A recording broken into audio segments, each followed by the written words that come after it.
Hello दोस्तों, क्या हाल है। आप सब लोगों को मेरी तरफ से बहुत बहुत ईद मुबारक।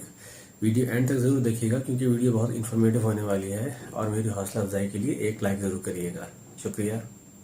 दोस्तों, ईद हर साल आती है और चली जाती है और छोड़ जाती है कुछ सवाल। क्या हमने ईद पर वो सब किया जो हमें करना चाहिए था? क्या हमने अपने आसपास के लोगों का ख्याल रखा? क्या हमने देखा कि कोई ऐसा भी है जिसके पास हैसियत नहीं है कि वो अच्छे से ईद मना सके, या उसके पास नए और अच्छे कपड़े पहनने के लिए पैसे नहीं हैं? चलिए थोड़ा सा समय पीछे करते हैं। रमज़ान शुरू हुआ, फिर क्या हुआ? हर चीज़ महंगी हो गई, खासकर खाने पीने की चीज़ें। और मस्जिदों में सिर्फ पहले रोज़े में ही इतनी भीड़ देखने को मिली कि ऐसा लगा जैसे ये भीड़ आम दिनों में जुम्मे के दिन भी नहीं होती। और ये सिर्फ इस बार नहीं था, ये हर साल की कहानी है। फिर धीरे धीरे जैसे जैसे रमज़ान गुजरता गया, मस्जिदों की भीड़ भी टूटती गई। रमज़ान के बीच में पहुंचते पहुंचते खाने पीने की चीज़ें कुछ सस्ती हुईं।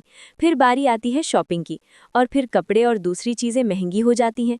दोस्तों, अगर हम दूसरे धर्मों के त्योहारों पर नज़र डालें तो वो अपने लोगों का ख्याल रखते हुए अपने खास त्योहारों पर चीज़ें सस्ती कर देते हैं, ताकि हर अमीर गरीब छोटा बड़ा इंसान जो चाहे अपनी खुशी के मुताबिक खरीद सके।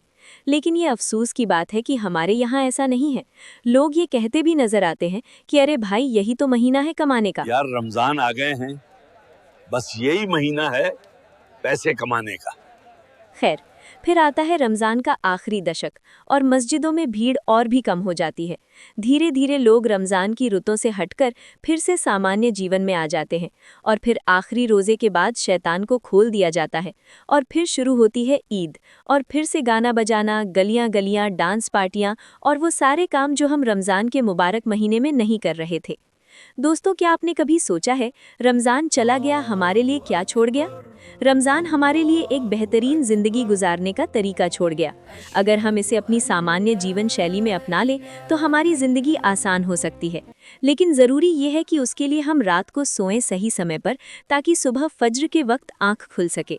हम रमज़ान में ज़्यादा से ज़्यादा दान खैरात करते हैं, बुरे कामों से दूर रहते हैं। दोस्तों, सवाल ये है, क्या क्या बदला? ये सवाल हर इंसान को खुद से करना चाहिए। आज ईद का दिन है। क्या आप जानते हैं कि ईद क्यों आती है? दरअसल ईद रोज़ेदारों के लिए एक तोहफा है, जिसकी शुरुआत में रोज़ेदार शुक्राने की नमाज पढ़कर अल्लाह का शुक्रिया अदा करता है कि तूने मुझे एक और मुबारक महीना दिखाया और रोज़ा रखकर अपने दोस्तों में होने लायक समझा। दोस्तों, ईद के दिन में ईदी लेना या देना कोई मायने नहीं रखता। अगर कोई मायने रखता है तो इस चीज़ का कि हम गरीबों और मिस्कीनों का ख्याल रखें, खासकर अपने परिवारों का, और हर उस इंसान को गले लगाएं जो हमसे नाराज़ हो या जिससे हम नाराज़ हों। ये दिन तल्खियाँ मिटाने का दिन होता है। जब आप साफ दिल से किसी से ईद मिलते हैं तो आपको एहसास होता है कि शायद कुछ गलत था जो अब नहीं है, और आपके चेहरे पर एक मुस्कान आ जाती है। दोस्तों, ईद सिर्फ एक फिक्री बेदारी नहीं, ईद एक सवाल है। एक ऐसा सवाल जो हम में से हर इंसान को खुद से करना चाहिए। वो सवाल ये है कि हम गुजरे हुए रमज़ान की तरबियत को अपनी मौजूदा ज़िंदगी का हिस्सा क्यों नहीं बनाते? रमज़ान सिर्फ भूखे रहने का नाम नहीं, रमज़ान तो एक महीना था तरबियत का, तकवा का, सब्र का, गुर्बत को समझने का, और दूसरों के दर्द में शामिल होने का।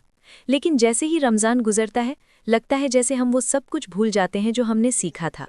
दोस्तों, अगर हम उस तरबियत पर अमल कर लें, अगर ईद के दिन हम सिर्फ अपनी खुशी नहीं बल्कि गरीबों का ख्याल रखें, अगर हम सिलाए रहमी को अपनाएं, यानी उन रिश्तों को दोबारा जोड़ दें जो कुछ दिनों से ख़त्म से हो गए थे, अगर हम अपनी उन आदतों की इस्लाह कर लें जो हमें खुद से और दूसरों से दूर कर रही थीं, तो फिर ईद महज एक दिन नहीं रह जाती।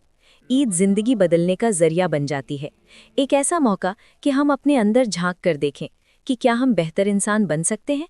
दोस्तों, मेरा मकसद किसी पर तनकीद नहीं है, न मैं किसी को जज कर रहा हूँ, न किसी की रफ्तार पर उंगली उठा रहा हूँ। मेरा मकसद सिर्फ इतना है कि लोगों को एक बात समझा सकूं कि हम आहिस्ता आहिस्ता आपस में इंटरैक्शन खो रहे हैं। एक दूसरे से मिलना, पूछना, हाल जानना, ये सब कुछ कम होता जा रहा है। हम अपने मोबाइल स्क्रीन्स में इतने खो गए हैं कि सामने वाला इंसान नज़र ही नहीं आता, और जब इंसान नज़र नहीं आता तो उसका दर्द भी नज़र नहीं आता। ये वक्त की अहम ज़रूरत है कि मुआशरा अपनी खुदगर्जी से निकलकर अपने अलावा दूसरों के बारे में सोचना शुरू करे, ताकि इंसानियत में छोटे बड़े, अमीर गरीब का जो फर्क है वो कम से कम हो। और ख़ासकर ईद के दिन, वो दिन जब खुशी सबको ईद जैसी लगती है, कुछ गरीब लोगों में जो एहसास कमतरी है वो ख़त्म हो सके। दोस्तों, ईद का दिन हमें सिखलाता है कि खुद ही नहीं बल्कि शेयरिंग खुशी को असली खुशी बनाती है। जब हम किसी को अपने कंधे पर हाथ रखकर मिले, जब हम किसी की आंखों में आंखें डालकर पूछें ईद मुबारक, सब ठीक, जब हम किसी को वो चीज़ देकर खुशी देखें जो उसके पास नहीं है, तब जाकर ईद का मतलब पूरी तरह समझ आता है। हम किसी को हकीर न समझे, हम किसी को गिरा हुआ न समझे, क्योंकि इंसानियत का पैमाना अमीर नहीं दिल होता है, और जो दिल दूसरों के लिए धड़कता है वही असली इंसान होता है। तो आज इस ईद के दिन हम सिर्फ अपने लिए नहीं, दूसरों के लिए भी कुछ करके देखते हैं। किसी एक इंसान को अपनी मोहब्बत का एहसास दिलाते हैं, किसी को बिना किसी लालच के अपना बना लेते हैं, किसी से पुरानी तलखी भूलकर नए सिरे से रिश्ता जोड़ लेते हैं। दोस्तों, ईद सिर्फ एक दिन नहीं, ईद एक मौका है खुद को बदलने का, और अगर हम आज बदल गए तो ये बदलाव उम्र भर हमारा साथ देगा। ईद मुबारक हो आप सबको। दोस्तों, मेरी आप सब लोगों से गुजारिश है, जो भी मुझे सुन रहे हैं या ये वीडियो देख रहे हैं, इस ईद को पहले से बेहतर बनाएं और देखें कि हम क्या बेहतर कर सकते हैं। वीडियो देखने का बहुत बहुत शुक्रिया। ऐसी ही जानकारी वाले वीडियो के लिए चैनल को सब्सक्राइब ज़रूर करें। अल्लाह हमें वो अमल करने की तौफीक दे जो उसकी रज़ा का ज़रिया हो और इंसानियत का सबब हो। आमीन।